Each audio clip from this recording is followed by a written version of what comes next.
किसी से प्रेम करने के लिए उसकी उपस्थिति और अनुपस्थिति दोनों आवश्यक है। या तो आपके सम्मुख है तो आप प्रेम कर रहे हैं, या आपकी आंखों से ओझल है तो आप प्रेम के गाने गा रहे हैं। सबसे मधुर वो गीत जिन्हें हम दर्द के स्वर में गाते हैं, जब हद से गुजर जाती है खुशी, आंसू भी छलक कर आते हैं। Our sweetest songs are those who tell us saddest thought, Shakespeare ने कहा। लेकिन एक ये बावरा है जो जब उपस्थित है तो राधा है, जो उपस्थित है तो पूरा ब्रज है, और अनुपस्थित है तो मेवाड़ राजवंश की कुलवधू है, मीरा है। हमसे पूछा था किसी ने, हम एक बार न्यूयॉर्क में एक वर्ल्ड पोइट हाउस है, तो वहां गए हुए थे, तो उन्होंने हमारे सम्मान में एक संध्या रख दी। एशिया के और यूरोप के कुछ नए कवि इकट्ठे हो गए। तो स्पेन की एक कवित्री ने कहा कि मैंने आपके यहाँ काफी पढ़ा है, आपके यहाँ के लोगों के बारे में जाना आने से पहले। So I was going through a poet's name Meera. मैंने कहा यस। उसने मुझसे कहा कि आप सो मैनी ऑफ फैलेसीज, बहुत सारी अजीब बातें हैं इसके अंदर। मैंने कहा क्यों? तो उसने मुझसे कहा कि इसमें कहानी है कि उनको विश्व भेजा गया और वो जी गई। तो मैंने कहा दो बातें एक साथ मत कहिए कि मीरा को पूरा पढ़ा और प्रश्न उठा। अगर मीरा को पूरा पढ़ा है तो प्रश्न उठ ही नहीं सकता है। अगर पात्रता कृष्ण को लेकर मीरा जैसी है, दुनिया के हर विश्व को बाध्य होकर अमृत बनना पड़ेगा, चरणामृत बनना पड़ेगा।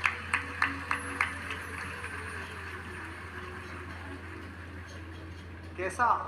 ये तो अभी की बात है, ये तो कुछ शताब्दियों पहले की बात है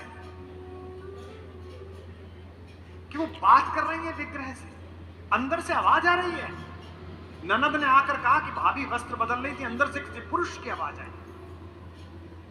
कि तुम यहां बैठो काना, अब मेरी ससुराल है, उधर मत करना, कहीं जाना मत। वो तो अपना घर था, सब संभाल ले, पकड़ ला थी, ये पराये लोग हैं, राणा वंश है, पृथ्वी का सबसे शक्तिशाली और सबसे पुराना डीएनए।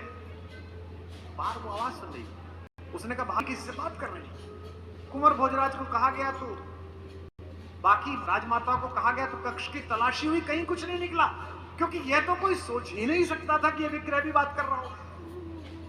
क्योंकि जो तलाशी लेने वाले थे उन्हें कृष्ण में वह भरोसा नहीं था जो मीरा को भरोसा था कि ये बात करता है। आप बात करके देखिए, बात करते हैं।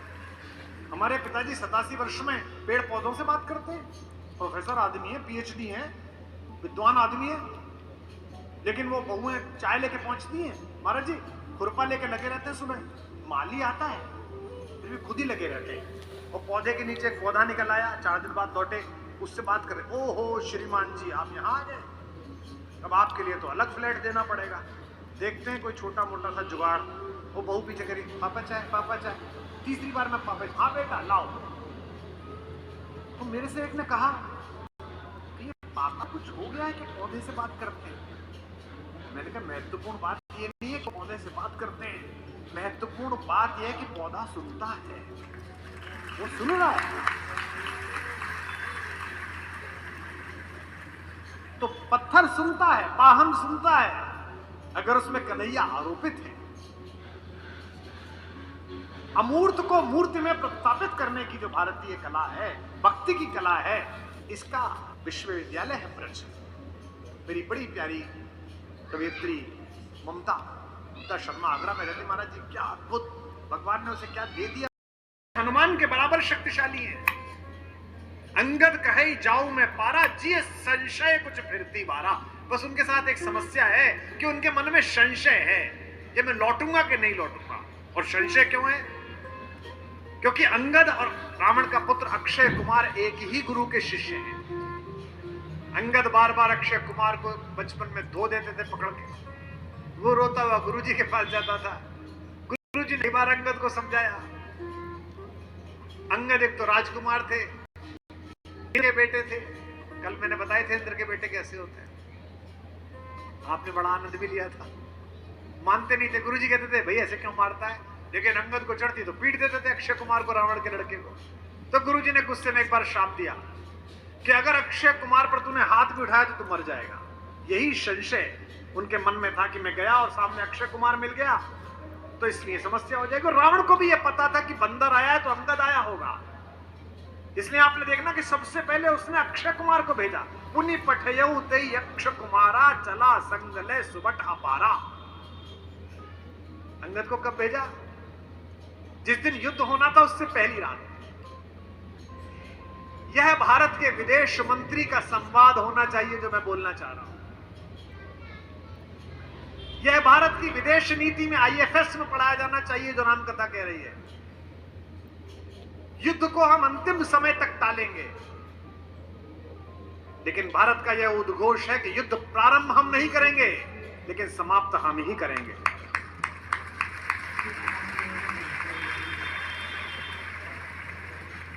युद्ध जिस दिन होना है उससे पहली रात्रि में भगवान ने कहा युद्ध परिषद में बैठकर, विभीषण एक बार फिर आपके भाई से बात की जाए क्या?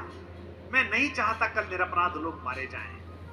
विभीषण ने कहा भगवान वो मानेंगे नहीं, मैं जानता हूं उनको, युद्ध अवश्यंभावी है। भगवान ने कहा नहीं, एक बार मैं प्रयास करके देखना चाहता हूं। भेज दीजिए, एक दूत भेज दीजिए। जैसे ही दूत का नाम हुआ हनुमान खड़े हो गए। सर, भगवान ने कहा नहीं, तुम नहीं, तुम पिछली बार गए थे, बड़ा कष्ट हुआ उसको, ऐसा आदमी भेजो जिसे देख के वो प्रसन्न हो। तो अंगद से कहा गया तुम जाओ। अंगद ने जो वहां बात की है वो कम्युनिकेशन में पढ़ाया जाना चाहिए, पत्रकारों को पढ़ना चाहिए, चैनल के लोग आए।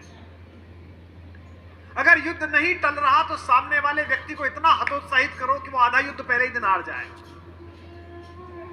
जैसे ही रावण को पता चला कि राम जी ने दूत भेजा है तो रावण बड़ा प्रसन्न हुआ। उसे लगा कि राम डर गए। अहंकारी आदमी विनम्रता को कायरता समझता है, यह सामान्य प्रक्रिया है। रावण भी भयंकर अहंकारी है। उसने तुरंत राज्यसभा बुलाई अपनी और चारों तरफ अपने राज्यसभा के सदस्य इकट्ठे किए हुए। चमचे, चमचे समझते हैं आप? चमचे की पहली क्वालिटी यह है कि वो भरे हुए बर्तन में लगता है और जब तक माल निकलता है तब तक चुप रहता है। जैसे ही पतीला खाली हो जाता है फिर टन टन टन टन बोलना शुरू करता है। चमचा टाइमिंग समझता है। तो चमचा मंडल बैठा। रावण ने कहा कि देखो डर गया, दूध भेजा शांति के लिए। अब अंगद आके खड़ा हुआ, नीचे पैर में शनि देवता पड़े हुए हैं, नवग्रह सामने हैं। अहंकार में बोला कौन हो तुम? मैं कहा जी मैं राम जी का दूत हूं, मेरा नाम है अंगद। किसके लड़के हो? उसने कहा हाँ, महाबली बाली का। तो जाना तो था, बाली 7 बार पीट चुका था इसे, यहां लगा के सागर पे चक्कर मार चुका था। लेकिन चमचों से घिरा हुआ व्यक्ति अक्सर अहंकार में होता है। वो झूठे किस्से सुनाता है चमचों को, चमचे खुश रहते हैं। अरे ऐसा कर दिया था हमारे नेताजी ने एक बार। भाई साहब क्या बात कर रहे हो? किसी से प्रेम करने के लिए उसकी उपस्थिति और अनुपस्थिति दोनों आवश्यक है। या तो आपके सम्मुख है तो आप प्रेम कर रहे हैं, या आपकी आंखों से ओझल है तो आप प्रेम के गाने गा रहे हैं। सबसे मधुर वो गीत जिन्हें हम दर्द के स्वर में गाते हैं, जब हद से गुजर जाती है खुशी, आंसू भी छलक कर आते हैं। Our sweetest songs are those who tell us saddest thought, Shakespeare ने कहा। लेकिन एक ये बावरा है जो जब उपस्थित है तो राधा है, जो उपस्थित है तो पूरा ब्रज है, और अनुपस्थित है तो मेवाड़ राजवंश की कुलवधू है, मीरा है। हमसे पूछा था किसी ने, हम एक बार न्यूयॉर्क में एक वर्ल्ड पोइट हाउस है तो वहां गए हुए थे, तो उन्होंने हमारे सम्मान में एक संध्या रख दी। एशिया के और यूरोप के कुछ नए कवि इकट्ठे हो गए।